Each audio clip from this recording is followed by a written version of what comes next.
Hi guys आज की story start करने से पहले आप सब मेरे चैनल पर नए हैं तो चैनल को सब्सक्राइब कर लें, पास में लगे बेल आइकन को भी प्रेस कर दें ताकि हमारे हर नए वीडियो की नोटिफिकेशन आपको मिलती रहे। स्टोरी अच्छी लगे तो इसे ज़्यादा से ज़्यादा शेयर कीजिएगा और आप सबके पास भी कोई स्टोरी हो तो आप हमें अपनी स्टोरी ईमेल कर सकते हैं। ईमेल मैंने इस वीडियो के डिस्क्रिप्शन में ऐड कर दिया है, तो आप वहाँ से चेक करके मुझे ईमेल कर सकते हैं। तो गाइस चलिए आज की पहली स्टोरी स्टार्ट करते हैं, जिसका नाम है स्वामी भक्त सेवक। प्राचीन काल में एक राज्य में वीरबल नामक एक युवक रहता था। वो बेरोजगार था, लेकिन वो बड़ा ही आत्मविश्वासी था। वो अपने राजा के पास गया और प्रार्थना की, महाराज मुझे अपनी सेवा का अवसर प्रदान करें और बदले में 4 स्वर्ण मुद्राएं मुझे प्रतिदिन देने की कृपा करें। इस पर राजा ने पूछा, युवक तुम किस प्रकार मेरी सेवा करोगे? तो युवक ने जवाब दिया, राजन मेरे पास मेरी 2 भुजाएं हैं, मेरी तलवार है और मेरी स्वामी भक्ति। तो राजा ने कहा, इन सब के बदले 4 स्वर्ण मुद्राएं अधिक मांग रहे हो। राजा का महामंत्री भी उस समय वहीं था। उसको व्यक्ति की बड़ी परख थी। उसने उस युवक की बात सुनी और राजा से प्रार्थना की, महाराज 4 स्वर्ण मुद्रा प्रतिदिन बहुत अधिक परिश्रमी है, लेकिन हमें इस युवक के गुणों की परीक्षा करनी चाहिए। महामंत्री के परामर्श पर राजा ने वीरबल को नौकरी दे दी और उसे अपने शयन कक्ष का पहरेदार नियुक्त कर दिया।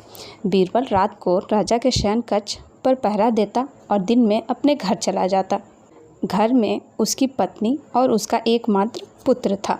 एक रात जब बीरबल राजा के शयन कक्ष का पहरा दे रहा था कि तभी एक स्त्री के रोने की आवाज़ वातावरण में गूंजने लगी। स्त्री के रोने की आवाज़ राजा ने भी सुनी। तो राजा ने बीरबल से कहा, बीरबल देखो तो ये कौन दुखी नारी है जो रो रही है। जो आ गया महाराज, कहकर बीरबल चल दिया। रात अंधेरी थी। राजा ने सोचा कि इस अंधकार में अकेले बीरबल का जाना ठीक नहीं, इसलिए वो भी अपनी तलवार लेकर पीछे पीछे चल दिए। लेकिन राजा इस प्रकार छिपकर चला कि बीरबल को उसके आने का पता ना चला। राजा इस बहाने बीरबल की परीक्षा भी लेना चाहता था। थोड़ी दूर चलकर बीरबल ने देखा कि एक मंदिर के चबूतरे पर बैठी एक सुंदरी रो रही है। वो बेहद रूपवती थी और हीरे सोने के आभूषणों से लदी थी। बीरबल उसके पास गया और अत्यंत विनम्रता से बोला, देवी आप कौन हैं? क्यों रो रही हैं? मैं तुम्हारे महाराज की राजलक्ष्मी हूँ। अब यह राज्य छोड़कर जा रही हूँ। कल ही तुम्हारा राजा निर्धन हो जाएगा, उसकी सारी कीर्ति ऐश्वर्य समाप्त हो जाएगा। सुंदरी ने कहा। ये सुनकर बीरबल को धक्का सा लगा। उसने प्रार्थना की, क्या आप इस राज्य में नहीं रुक सकती? राजलक्ष्मी ने कहा, रुक तो सकती हूँ, मगर एक शर्त है। अगर तुम बिना देर किए अपने इकलौते पुत्र को लाकर देवी सर्वमंगला को भेंट चढ़ा दो। बीरबल तुरंत अपने घर की ओर चल दिया। राजा यह सब छिपकर देख रहा था। बीरबल ने घर जाकर अपनी पत्नी को जगाया और उसे सारी बात बताई। पत्नी ने कहा, राज्य की लक्ष्मी रुकनी नहीं चाहिए, वह हमारे एक पुत्र से कहीं ज़्यादा मूल्यवान है। फिर बीरबल ने पुत्र को जगाया और उसे सारा किस्सा बताया। पुत्र ने भी हर्षित होकर कहा, मेरा शरीर राज्य के काम आए, मेरे लिए इससे ज़्यादा खुशी की बात और क्या हो सकती है। राजा ने छिपे छिपे यह सब सुना। बीरबल अपने पुत्र को लेकर देवी सर्वमंगला के मंदिर गया और उसने अपने पुत्र का सिर काटकर देवी के चरणों में अर्पित कर दिया। पुत्र के बिना बीरबल को अपना जीवन निस्सार लगा, इसलिए उसने भी अपना सिर काटकर देवी के चरणों में चढ़ा दिया। पति और पुत्र के वियोग में बीरबल की पत्नी ने भी सोचा कि पति और पुत्र के बिना अब मेरे जीने का उद्देश्य ही क्या है। जिस देश की खातिर मेरे पति और पुत्र के प्राण गए, उसी देश के खातिर मैं भी अपने प्राण न्यौछावर कर दूंगी। यही सोचकर उसने कटार उठाई और अपनी गर्दन काटकर माँ सर्वमंगला के चरणों में अर्पित कर दी। बीरबल के परिवार के त्याग को देखकर राजा अचंभित रह गया। इस त्याग के समक्ष उसे अपना जीवन और राज्य वैभव बहुत तुच्छ लगा। इसीलिए उसने अपना सिर काटने के लिए तलवार निकाल ली, किंतु इससे पहले कि वह अपनी गर्दन काटकर माँ के चरणों में अर्पित कर पाता कि तभी देवी सर्वमंगला ने प्रकट होकर राजा के हाथ पकड़ लिए और बोली, वत्स, मैं तुमसे बहुत प्रसन्न हूँ। तुम्हारी राजलक्ष्मी कहीं नहीं जाएगी, वो यहीं रहेगी। जिस देश की प्रजा अपने राजा के प्रति इतनी निष्ठावान हो और जो राजा अपनी प्रजा से इतना प्यार करता हो, उस राज्य को छोड़कर राजलक्ष्मी कहीं नहीं जाएगी। तभी राजा ने कहा, नहीं माँ, मुझे राजलक्ष्मी नहीं चाहिए, मुझे तो मेरा बीरबल और उसका परिवार लौटा दो। ऐसा सच्चा सेवक तो बहुत भाग्यशाली लोगों को ही प्राप्त होता है। देवी राजा पर प्रसन्न हुई। सर्वमंगला ने राजा को राजलक्ष्मी भी लौटा दी और बीरबल का परिवार भी जीवित कर दिया। दूसरी सुबह राजा ने सारी घटना सभासदों को सुनाई और बीरबल को शाही सम्मान दिया। गाइस, आपको स्वामी भक्त सेवक की स्टोरी कैसी लगी हमें कमेंट में ज़रूर बताइएगा। और अब हम आपको दूसरी स्टोरी सुना रहे हैं जिसका नाम है शक्तिशाली कौन।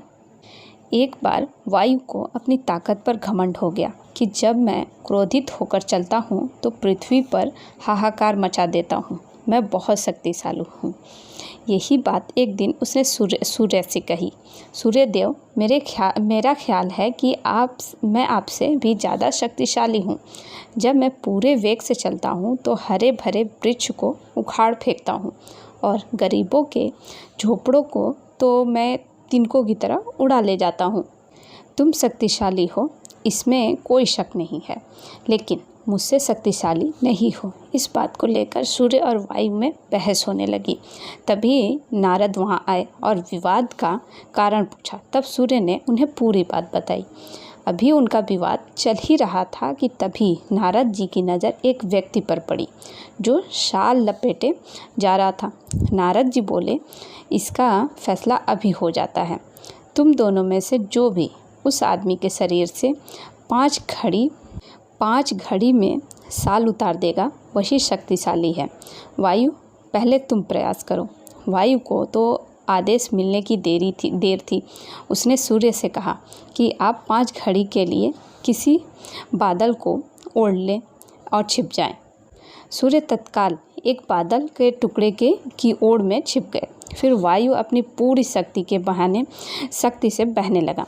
आदमी के कंधे से साल उड़ने लगी, मगर उसने उसे कसकर पकड़ लिया और एक वृक्ष की ओर में बैठ गया। वायु पूरे जोर शोर से प्रयास करती रही, मगर साल ना उतार सकी और 5 घड़ी समाप्त हो गए। अब सूर्य की बारी आई। सूर्यदेव ने मुस्कुराकर अपना थोड़ा सा तेज बढ़ाया, फिर थोड़ा और बढ़ाया। बस फिर क्या था, उस आदमी को भयंकर गर्मी लगने लगी और साल का उसने अपना कुर्ता भी उतार फेंका और ये सारा काम सूर्यदेव ने मात्र 2 घड़ी में कर दिया। यह देखकर वायु के चेहरे पर शर्मिंदगी का भाव उभर आया। मेरा ख्याल है आपका फैसला हो गया, बिना कुछ और कहे नारद जी ने कहा और नारायण नारायण कहकर गायब हो गए। हे सूर्यदेव, मुझे क्षमा करें, मैं घमंड पाले जी रही थी। सूर्यदेव ने उसे क्षमा कर दिया, वायु को क्षमा कर दिया। तो गाइस, ये दोनों स्टोरीज यहीं ख़त्म होती है। आप सब कमेंट में ज़रूर बताइएगा आपको दोनों स्टोरीज कैसी लगी। ऐसी बहुत सारी इंटरेस्टिंग स्टोरीज़ के लिए आप हमारे चैनल को ज़रूर सब्सक्राइब कीजिएगा और स्टोरीज अच्छी लगे तो इसे ज़्यादा से ज़्यादा शेयर कीजिएगा।